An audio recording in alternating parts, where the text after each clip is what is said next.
गुरु प्यारी साध संगत जी, नमस्कार जी। आप सब कैसे हो?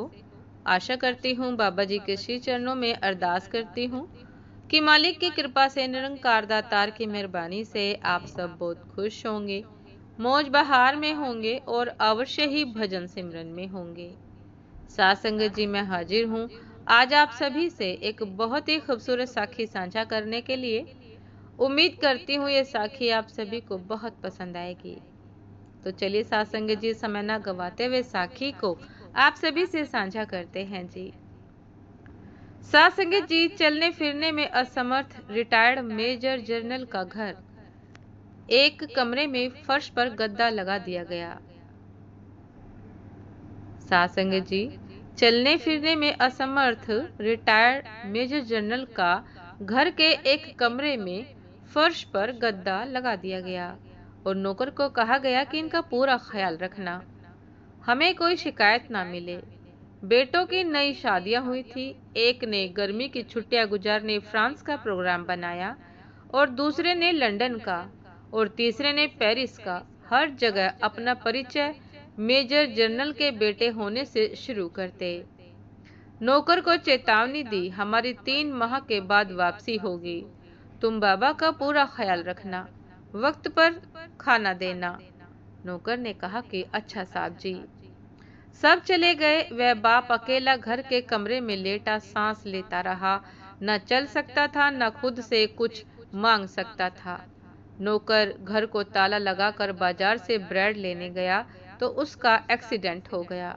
लोगों ने उसे हॉस्पिटल पहुंचाया और वह कोमा में चला गया।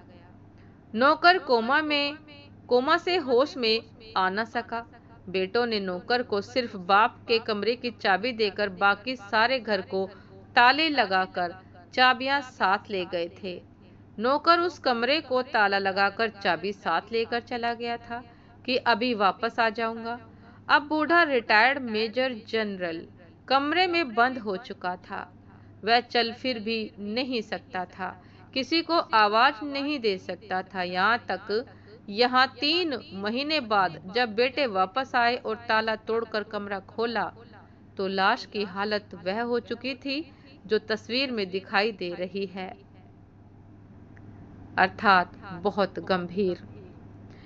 इस घटना से हमें पता चला, यह घटना हमें बता रही है कि किस तरह अपनी संतान के लिए नेकी और बुराई की परवाह किए बगैर हम सब उनका भविष्य संभालने के लिए तन मन धन खपाते हैं और ज्यादा से ज्यादा दौलत जायदादें बनाकर उनका भविष्य की पीढ़ियों को आर्थिक रूप से सुदृढ़ करने की कोशिश करते हैं और सोचते हैं कि वह औलाद कल बुढ़ापे में मेरी देखभाल करेगी। बेहतरीन स्कूलों में भौतिक शिक्षा दिलवाने की आपाधापी में हम ये भूल जाते हैं कि जीवन उपयोगी नैतिक मूल्यों, मानवता युक्त संस्कारों, धार्मिक विचारों की शिक्षा देने से ही मानव का पूर्ण विकास संभव होता है। नैतिक, सामाजिक, धार्मिक, मानवीय की शिक्षा को हम समय की बर्बादी समझते हैं। हर इंसान जो बोता है उसी का ही फल पाता है। हमें भी सोचने समझने की जरूरत है कि हम अपनी औलाद को क्या सही दिशा दे रहे हैं, क्या सही शिक्षा दिलवा रहे हैं। कहीं हमारा हाल भी तो ऐसा नहीं होने वाला है। जरा सोचिए, जरूर सोचिए। ईश्वर आपको यह दिन ना दिखाए। साथ संगत जी, ये थी आज की एक बहुत ही खूबसूरत साखी कि हम नई तकनीक में आगे बढ़ते जा रहे हैं और अपने नैतिक मूल्यों को, मानवता को, संस्कारों को, धार्मिक विचारों को भूले जा रहे हैं। इन पर बात करना, विचार विमर्श करना समय की बर्बादी समझते हैं।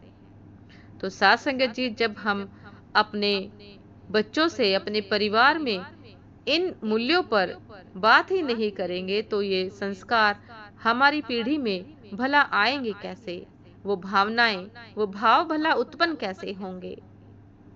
तो साथ संगत जी, यह अवश्य ही विचारने योग्य है कि हम किस प्रकार के संस्कार, किस प्रकार का माहौल अपने बच्चों को, अपने परिवार को दे रहे हैं। किसी के साथ भी ऐसा ना हो जो इस अपाहिज बूढ़े मेजर जनरल के साथ हुआ, किसी के साथ भी ऐसा ना हो। साथ संगत जी, ये थी आज की एक बहुत ही करुणामयी साखी, एक दर्दमय साखी। उम्मीद करती हूँ ये साखी आप सभी को पसंद आई होगी, आपके हृदय को अवश्य स्पर्श किया होगा। तो साथ संगत जी, यदि पसंद आई हो, आपके हृदय को छुआ हो, तो लाइक कमेंट शेयर करना ना भूलिएगा। चैनल पर जो भी नए हैं कृपया करके सब्सक्राइब कर लीजिएगा, ताकि चैनल पर मिलने वाली सभी शब्द साखियों की अपडेट आप सभी को समय पर मिलती रहे। साथ संगत जी, आप हमें इंस्टाग्राम पर भी फॉलो कर सकते हैं। इंस्टाग्राम का लिंक डिस्क्रिप्शन बॉक्स में दिया गया है। तो साथ संगत जी, दासी को भी आज्ञा दीजिए। आपसे फिर मुलाकात होती है एक नए शब्द साखी के साथ, एक नए खूबसूरत विचार के साथ। तब तक के लिए नमस्कार जी। सदा खुश रहिए, मुस्कुराते रहिए, भजन सिमरन अवश्य करते रहिए। अपने घर में, अपने आसपास, अपने सगे संबंधियों के साथ प्रेम का वातावरण बनाइए। ऐसे प्रेम की यादें बनाइए कि कभी आपको अकेला ना कोई छोड़कर जा सके और ना ही आप अकेले रह सके। नमस्कार जी।